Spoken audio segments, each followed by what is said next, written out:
but you have to understand the role it played in history and why this matters. We are connected to Israel. We are wound in so deeply to Israel, and most people don't even know it.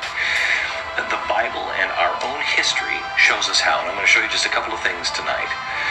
And this is a history that I'm teaching to my own family because too many people no longer care about our history, no longer care about the history of, God. They don't care, and they're trying to change our history to fit an agenda. From the book Anacalypsis, an attempt to draw aside the veil of the Sadic ISIS, or an inquiry into the origin of languages, nations, and religions, by the late Godfrey Higgins, Esquire. Volume 2, 1836. It is necessary to observe here that tribes, both of Negroes and bearded men, were found in South America.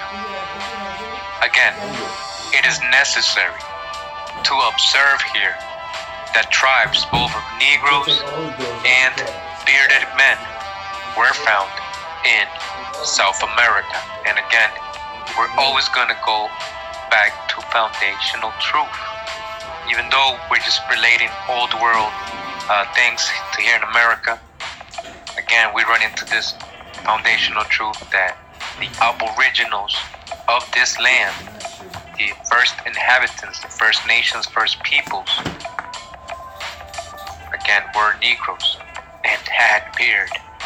Alright, because they're saying that the, Indians of today, so-called Native Americans that live in the reservations, and their ancestors don't grow beard.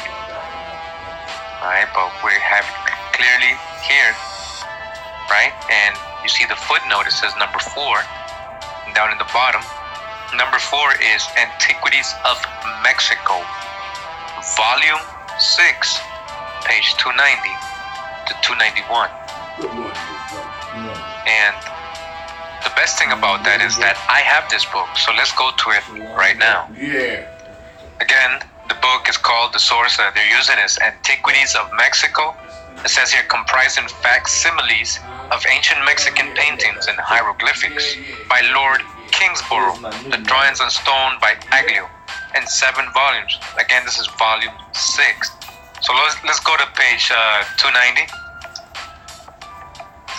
Alright, so actually we're on page 291, and towards the middle of the page, we're going to start right here. It says, the language of the Mixes or Michex, as the writer affirms, their thick beards, barbas largas, cosa rara en aquellas partes, their scanty population, the hatred which they bore to the other tribes of Indians, and above all, the hatred which the Spaniards bore to them, and the cruel manner in which they hunted and exterminated them, suggest the idea that the Mijes or Michis or Meshis, Meshex, right, Moses, as they are variously called, might have been a colony of Jews, again, a colony of Hebrews, who, like the Hebrews discovered by Montesinos in the neighborhood of Cartagena, alright, Colombia, might have fortified themselves in the mountains, and so have hoped to escape servitude either to the Indians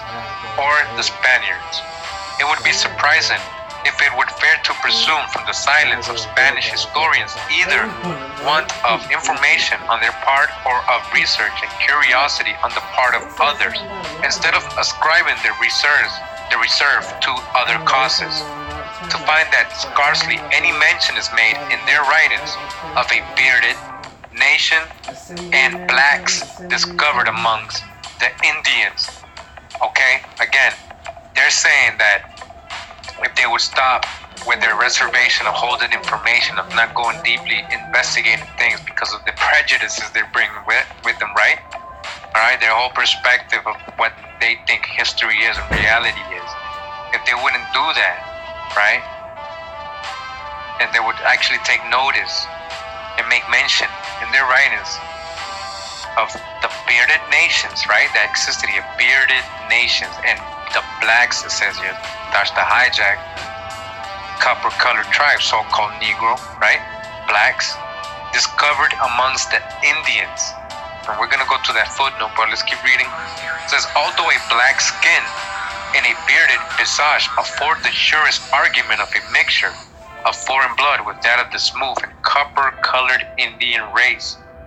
From a painting which occurs in the 87th page of the Codex Vaticanus, it would appear that the Capotecas were a bearded people, as well as the Mixtecs, two nations bordered on each other, and alliances might sometimes have taken place between them. If the Mixtecs were Jews or Hebrews, right, it is probable that their ancestors constructed the palaces of Mitlan and other splendid monuments in the territory of Capotecas, which Mr. Duponx is not inclined to attribute to the art and industry of the latter people. So we got a little bit of that in the Foreign Quarterly Review, or if you haven't heard it, you will be able to see it in the Foreign Quarterly Review, a presentation I've made. And we talk about what they found in Mexico, this expedition that Mr. Duponx did there in 1805, 1806, and 1807. Pretty much same information that we're going through, old world evidence, hieroglyphic Egyptian, writings, everything. And it's all there, Hebrew, everything. Just like Lord Kingsborough is letting us know that, there's a strong correlation and resemblance to the Mixtecs being Hebrews. And not only that, right, but then he's also letting us know black, all right, amongst the Indians, black skin and bearded visage afford the surest argument of mixture of foreign blood, because the way he sees it is that all so-called Negroes came out of Africa, in his view, right? But you were already here. That's why they found blacks, so-called blacks, amongst the Indians. But when you go look at the walls and everything else, all you're gonna see is so-called black, right? Copper-colored tribes of America, all right? Continuing, it says that the Mixtecs were not the barbarous people that Spanish authors described them. It's evident from the superior knowledge which they possessed of the art of Indian warfare. But whilst the Tlaxcaltecas, with an army of 150,000 men, could scarcely preserve their independence against Montezuma, and had in fact consented to the payment of a slight tribute. All right, so that was it. I just wanted to show you real quick. We're gonna get to this book. We're gonna read into this book a lot. This Antiquities of Mexico, different volumes of it. Of course, the first 4 volumes is just images of the hieroglyphics, the codices, the drawings of the monuments. And it's really interesting. Look out for it. These books, they're free on the internet.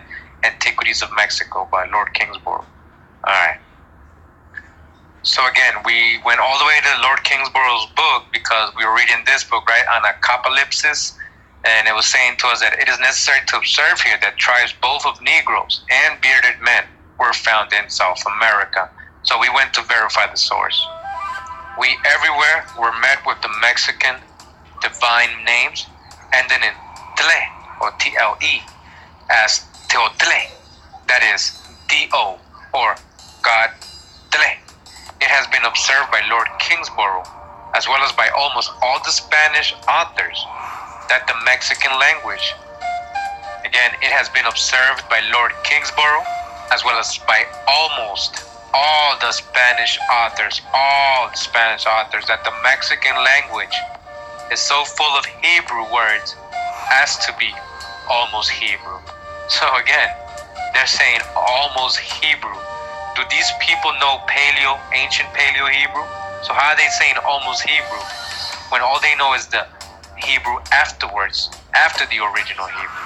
So which one is the almost Hebrew? Which was the original Hebrew? Maybe what the Mexican language is actually the Hebrew, and what they know as Hebrew is almost close to that Mexican Hebrew, the opposite, right? In the book A Study in Hebrew and Indian Languages by Thomas Brookban, we continue, says here, Indian, Balaam. It seems certain that the latter city, Copan, owed its origin to a fierce warrior named Balaam, who had entered the country by way of Petén Itzá about 15 centuries before the Spanish conquest. It goes without saying that this founder of Copan must have been chief or lord or a considerable colony of immigrants, or he could not have accomplished so great a work as that with which he is accredited. Other ancient Americans were also known by the name Balam, as for example Balam Kitse, Balam Kitse, Balam Agab. I think that this one, Balam Kitse, is another word for Quetzalcoatl, or another character for Quetzalcoatl. Balam Agad, Iki Balam, and others. Balam Kitse was the paternal ancestor of the first royal Quiche family. Alright?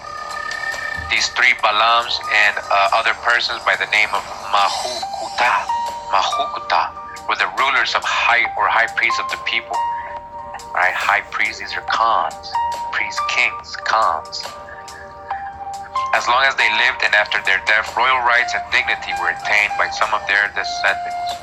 It is evident from the story concerning the warrior Balam, the founder of Copan, and also from the account relating to Balam Kitse and his associated high priest, that the one people as well as the other had accomplished a migration before they settled down in permanent homes.